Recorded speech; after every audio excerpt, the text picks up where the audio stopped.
అధికారం ఉన్న కాంగ్రెస్ పార్టీకి అభ్యర్థులు కరువేరు. మీరు అక్కడ టీచర్స్ ఎమ్మెల్సీ క్యాండిడేట్ కాంగ్రెస్ పార్టీకి, ఇక్కడ టీచర్స్ ఎమ్మెల్సీ క్యాండిడేట్ కాంగ్రెస్ పార్టీకి. ఇక బీఆర్ఎస్ పార్టీ చూడబడుచుకుంటారు. బీఆర్ఎస్ పార్టీకి నా గ్రాడ్యుయేట్ కాన్స్టిట్యున్సీకి అభ్యర్థులు లేరు, నా టీచర్స్ ఎమ్మెల్సీ కూడా అభ్యర్థులు లేరు. బీఆర్ఎస్ పార్టీకి అభ్యర్థులు కరువేరు, కాంగ్రెస్ పార్టీ కూడా అభ్యర్థులు కరువేరు. నాకు తెలిసి దేశంలో అధికార పార్టీకి అభ్యర్థులు కరువేది కేవలం తెలంగాణ రాష్ట్రంలోనే.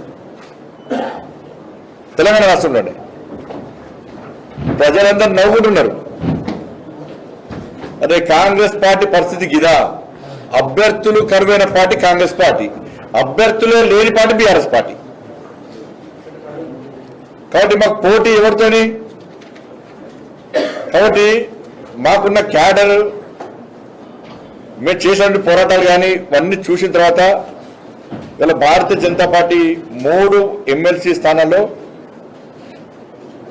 ఓటర్స్ యొక్క ఆశీర్వాదంతో మేము పక్కా గెలవబోతున్నాం. ఎందుకంటే ఈ 2 పార్టీలు ఒకటే, కాంగ్రెస్ బీఆర్ఎస్ ఒకటే. వాస్తవానికి కాంగ్రెస్ పార్టీ పోటీ చేద్దామని ఇక్కడ ఇటీవల పోటీ చేయాలని చెప్పి 3కి పోటీ చేయాలని చెప్పి కాంగ్రెస్ పార్టీ భావించింది. ఆ విధంగా ప్రణాళిక తయారు చేసుకున్నది. అదే స్థాయిలో 2 పార్టీలు కాంప్రమైజ్ అని అధికారం ఉన్న కాంగ్రెస్ పార్టీకి అభ్యర్థులు కరువేరు. మీరు అక్కడ టీచర్స్ ఎమ్మెల్సీ క్యాండిడేట్ కాంగ్రెస్ పార్టీకి, ఇక్కడ టీచర్స్ ఎమ్మెల్సీ క్యాండిడేట్ కాంగ్రెస్ పార్టీకి.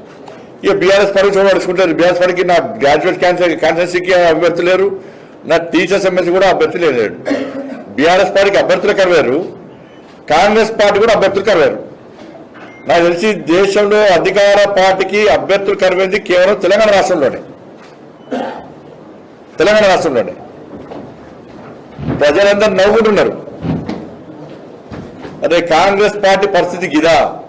అభ్యర్థులు కరువైన పార్టీ కాంగ్రెస్ పార్టీ, అభ్యర్థులే లేని పార్టీ బీఆర్ఎస్ పార్టీ.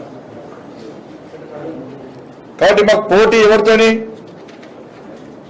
కాబట్టి మాకున్న క్యాడర్, మేము చేసినటువంటి పోరాటాలు కానీ ఇవన్నీ చూసిన తర్వాత ఇలా భారతీయ జనతా పార్టీ 3 ఎమ్మెల్సీ స్థానాల్లో ఓటర్స్ యొక్క ఆశీర్వాదంతో మేము పక్కా గెలవబోతున్నాం. ఎందుకంటే ఈ 2 పార్టీలు ఒకటే,